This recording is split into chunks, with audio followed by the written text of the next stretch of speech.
Hello, everybody. Hello, you guys. Hey, dude. Welcome. Hey, boss. Hi. Thanks for having How us. y'all doing? What's up, everybody? I like your hat. Everybody. Dad hat's looking good on you. Thank you, everybody in the room, for joining us. Thank you, everybody watching through these cameras out there in the digital universe, for being with us, and thank you, Dirty Heads, for being with us today. Since we got the full all of y'all up here, you want to just let's just do a quick round the horn intro of everybody, so we know what we're dealing with up here. I'm Dave, and I play bass. I'm John. I play percussion. I'm Jared. I do the least. Dustin? Matt. So there you go. Hey, guys. So I think they said we're going to talk for a while up here and then go to some questions from you guys. So think about what you might want to ask these guys. And I guess let me start. This is the album that's coming out shortly. Album number 5 for you guys. But this is the one where you've just gone with the old self-titled band name as the title of the album. Was it a deliberate decision to go with Dirty Heads as an album title, or did you just kind of get lazy and run out of options? Yeah, like we didn't know, we didn't have any ideas. No, it was a deliberate, it was a conscious, you always think maybe you should do the first album as a self-titled because it's like, hey, here we are, this is who we are, this is what we sound like. I'm really glad that we didn't do that. We had a really cool running theme through the first 3 albums, and then we kind of went a little left on Sound of Change, which we blatantly let everybody know that we were going to do with a name called Sound of Change. And we got a little experimental, but we really, after Sound of Change, it was like, what are we gonna do? Like, where are we gonna go after this? And rather than sitting down and really saying like, okay, let's do all minimal songs or this, which we tried, we said, let's just do one set style of music, or not necessarily music, but one style, like more Dirty Heads leaning this way or that way. Let's just go and start writing music with each other and see how it goes. And it just went, for us, it felt like it went back to the first album. And once we got a little bit further into the album and into the songs, it was like, this is the most Dirty Heads album we've written. So for us, it feels like Any Port in a Storm, but just we're better at what we do now, like as singers, songwriters, musicians.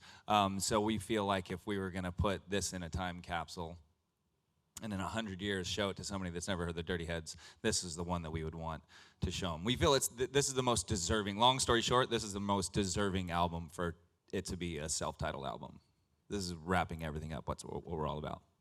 So when he says it's the most Dirty Heads album, what is that? What does that mean? I mean, what to you are the defining ideas or ingredients that would make that? When we first started the band, we never sat down and said, hey, let's play this type of music. We just started playing music. We were just friends, and we weren't even trying to be a band. We were just making music for fun, and it came natural. And, that's how this one came about. It was just the same way that when we first started, we went back to that, we just started writing, and it just came out so natural, and, just made sense. I think the elements of reggae and hip-hop that we were inspired by back then, I think it kind of happened again now, but just a little bit more current. And we also, with Any Port in a Storm, our first album, it was the first time working with producers, and it kind of pulled us out of our comfort zone in a good way. And we wanted to do that again with this album, so we made sure we went out and got with producers that you wouldn't think of us getting with. And we got with numerous different producers and songwriters, and they would pull us out of our comfort zone, and we would, as the Dirty Heads, steer it back into where we would think it would be. But so it was very similar to the first album in that regard. So I just used the word regard, and that's like one of the smartest words I've used. Usually sound like an idiot in interviews. It's good. We'll give you really good when you did. Give you the excuse. Thanks, give you just a couple of flashcards. Yeah.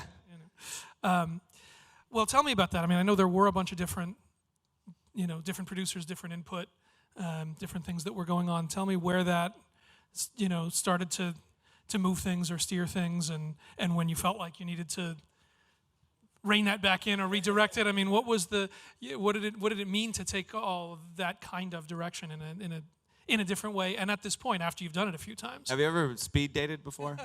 That's pretty much, it was a 2 months of speed dating. And we kind of went into it like, in the past, you know, we were very, oh, that's not cool. We're not going to try that. Like, no way, I'm not singing that. I'm not going to say that. And this time we were kind of more like, hey, we're going to go work with these producers and writers. They've been doing it for a long time. They're successful. Let's just hear what they have to say and let's try it. Because at the end of the day, we don't have to put it out if we don't like it. So we were trying things that maybe we normally wouldn't have, and things that maybe we thought weren't cool. We tried it anyway and ended up being like, wow, that's actually really cool. It's awesome. So just everyone you work with, you learn so much, and it's very cool. So anything you can point to, is there a song on this record? What sort of surprised you the most? I mean, what was a song that really kind of went somewhere that you wouldn't have anticipated seeing?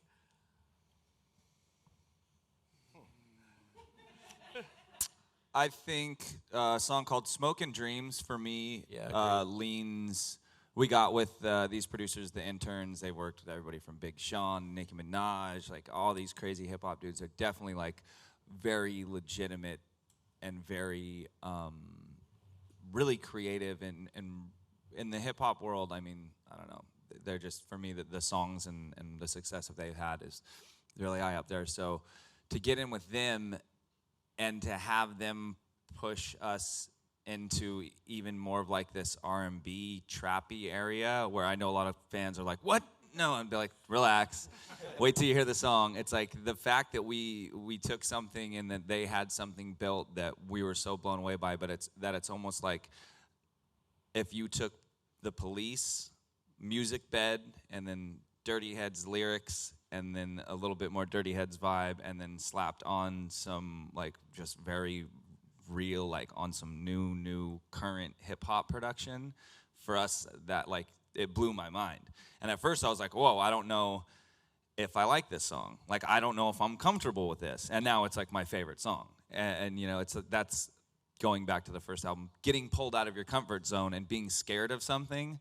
Like on Sound of Change, like we knew we were doing wacky stuff, and we knew we were being experimental, and it was okay. So we were just like, if it wasn't weird, if it didn't feel like, if it was too safe, that we wanted to go this way. But this was like, you know, if it doesn't scare you a little bit, and then you look back and go, okay, if you don't take any chances, and I don't know where you're really going to get. But then we look back, I'm glad we did songs like that and got with producers like that, because now it's my favorite song, you know. And then there's other songs like Moon Tower that just like right off the bat just become your favorite songs, you know. It's really weird.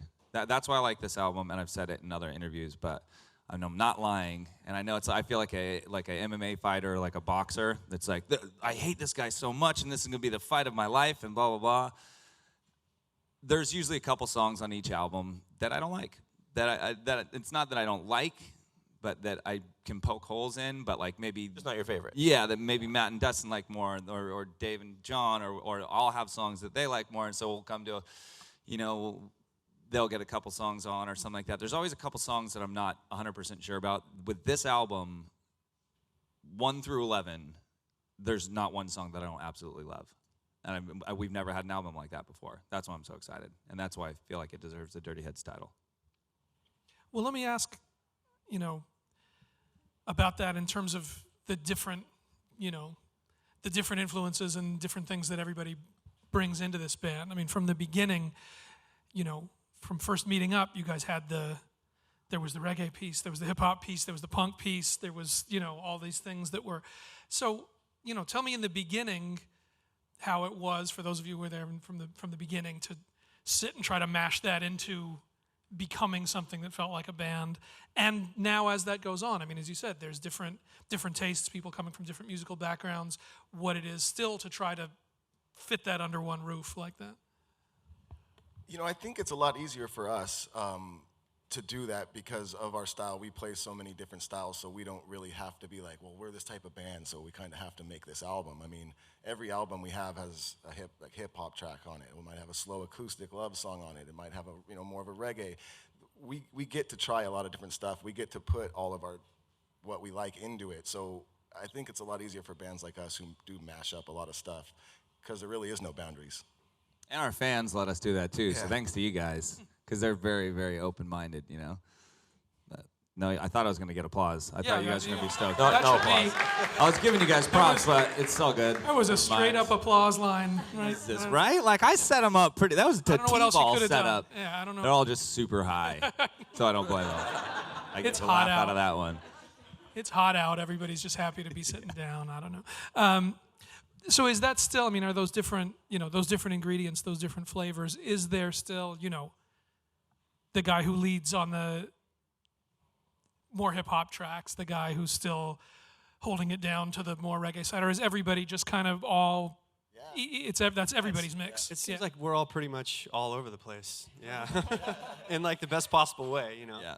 But I feel like the common denominator between all of us as individuals is our love of hip hop and reggae. So it seems like that's kind of like, even if we started out saying, hey, we wanted to create this crazy song that's going to sound like this, it always kind of boils back down to that flavor, which is what our sound has been known. So I want to ask about Sound of Change as you started to indicate. I mean, it seems like Sound of Change in some ways was a big step. I mean, a top 10 album, #1 alternative album, definitely sort of had this different presence in the world than anything that you'd done. First of all, why do you think that record got a different sort of response? Do you think what was within the record? Do you think it was, the way that you guys went out and worked it once it was out there? I mean, why did that strike a chord that just felt different at that point in the career? I think it was due for us to do something different and creatively, just as human beings. Like we needed to do that. Like we really needed to do that. And I think, like I know for myself, I don't know about the rest of the guys, but he kind of like had these little identity crises, and you like get worried about like, oh, are we just this band to everybody? But I'm an artist and I'm a creative, and so I can do so much more. Like if you're a painter and you only do portraits, like you want to do landscapes and abstract, and you want to go be a sculptor for a little while. So there's like you have these little mini identity crises, and you gotta go, wait. I know we started this for us, but there's also fans out there that this means a lot to them too. So there's all these little factors that you have to factor in. But for this one, it was just like, no, for Sound of Change, we're like, no, we can't just keep doing the same album. And I think some fans got upset that we didn't, but at the same time, I feel like it's like, just trust us. Because if we kept doing the same album, we kept doing the same thing, you're gonna get bored. And we don't want anybody to get bored, and we don't wanna get bored. That we started writing music because it was fun, and we were passionate about it, and that's what we wanted to keep doing, is writing music that inspired us. And at the time, what we were doing just wasn't really inspiring us. And it was nice to get that out of our system and experiment and do these. And for our live show, we wanted something more dynamic for our live show. We needed something more up for our live show. I can say live show like 10 more times. Sorry about that. So we needed something more dynamic, and I don't know why it worked, or we didn't try, and we work our asses off every time, just the same thing, and if something good happens from it, that's cool. We all know that we know that music's gonna change format, and things are gonna get different, and people are gonna buy music, and they're not gonna buy music and this, but what we've said from day one is keep our heads down, leave the egos at the door, and just tour. Just be a touring live act. And I think that really attributes, and our fan base that we've had grow with us from the beginning really attributes to all the success. And if something comes, if a single comes, cool. If an award comes, great. Like, all that stuff is awesome. At the end of the day, you can put it on your shelf, that's great. But really, at the end of the fucking day, I think it's like the fact that we're 55 years old and we can still go out on tour and have a great time. That's really what we're looking for at the end of the day. So if anything else happens, awesome. But for us, it's just head down, write music, be inspired, have fun, and go play live music. So coming off of that, and coming off of the record, coming off the success of the record, and coming off of having taken those chances and seen that they could get over and get that response. I mean, you said there wasn't really necessarily a goal or a target going into this record, but was it a different, was there a different experience or ambition or something going into this album on the heels of what happened with Sound of Change? No, I don't think so. I don't think we really were thinking of Sound of Change when we started to write this album. It was just time for us to start writing new music, and we sat down and we started writing, and this is just what came out. I don't think during the writing process ever. We were like, oh, well, Sound of Change was this, so now we got to do this. We just start writing, and this is what comes out. This is gonna sound so terrible. Have you ever cheated on your girlfriend before? Nope. Right? Neither have I. Again, an applause line. Right? You beat. So I don't know. I have. Good luck with this. Yeah. No way. I'm hiding my wedding ring right now. No, but no.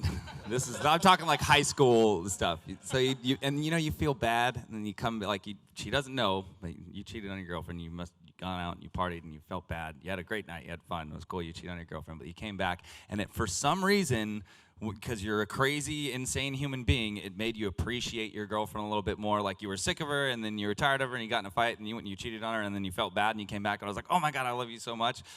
I know that maybe I'm the only person. I hear you. Maybe, you know what I'm saying? where he's If I'm going not with the only this. person in the world, I could be, but I feel like this has happened to more than one person. It's like that. Like I feel like it's happened to you more than once. Oh yeah, definitely. I feel like with Sound of Change, it was like we were kind of being bad, and and now for this album to get back to kind of our roots was just so much fun.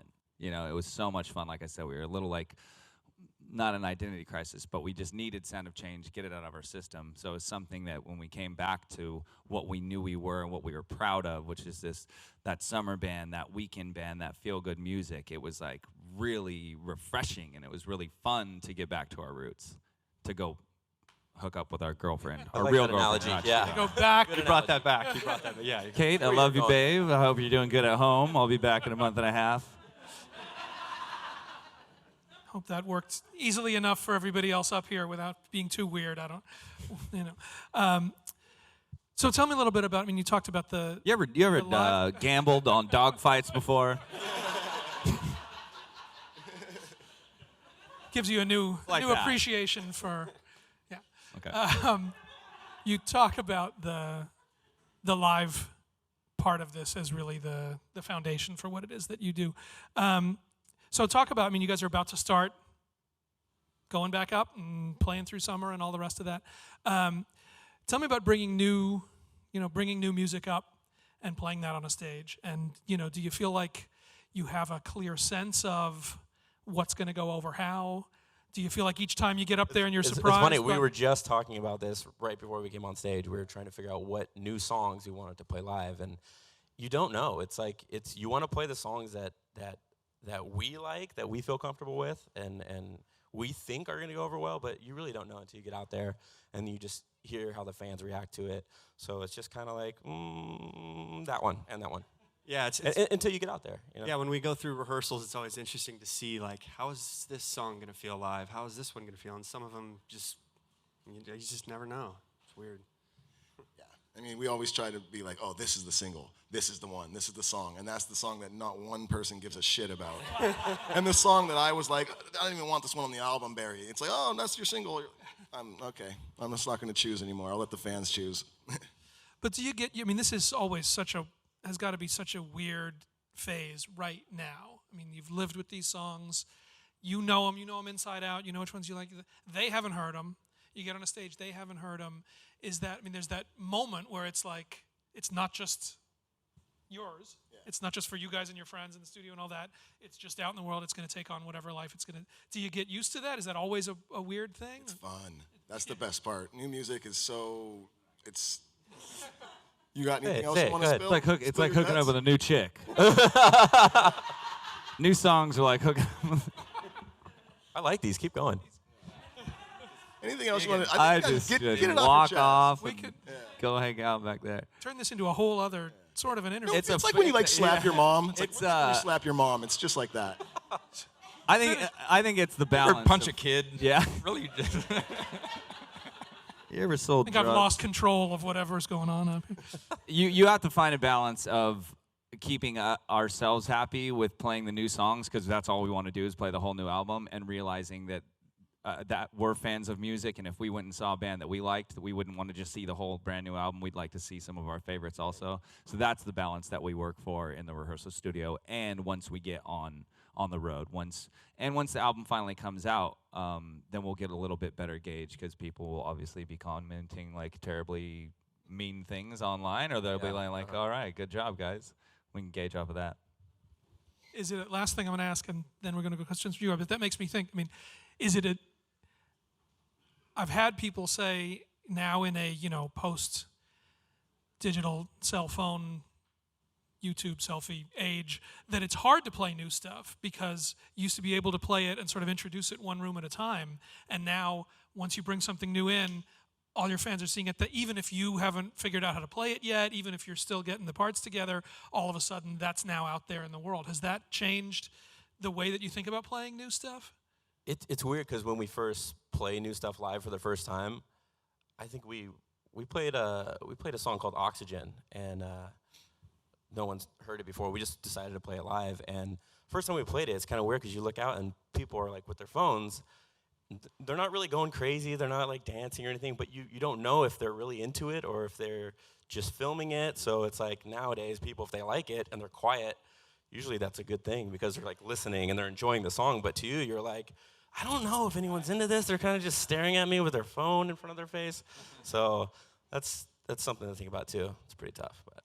All right, the clock on the wall tells me I'm out of time up here, and now I go to you guys. So you ever killed a prostitute? Oh, I see where you're going with Those this. are the No, I see where you're going. That's what it's. I want to see which questions are going to come What for the this have is you like. ever from the audience. So. Well, you have to kill a prostitute because you can't Seriously, let your though. girlfriend know, right? Hi, Francis here. So, have you ever had unprotected sex? No, I'm just kidding. I was gonna ask you, what's been your favorite venue to play at? Red Rocks. It's just it's you can't really beat that spot. Yeah, Jones Beach is actually a Jones close Beach is second. amazing, Jones too. Beach is great, so we'll see you guys soon. Mexico was pretty awesome. A cruise ship in the middle of the ocean. Pretty much anywhere they serve booze, I'm pretty excited about it.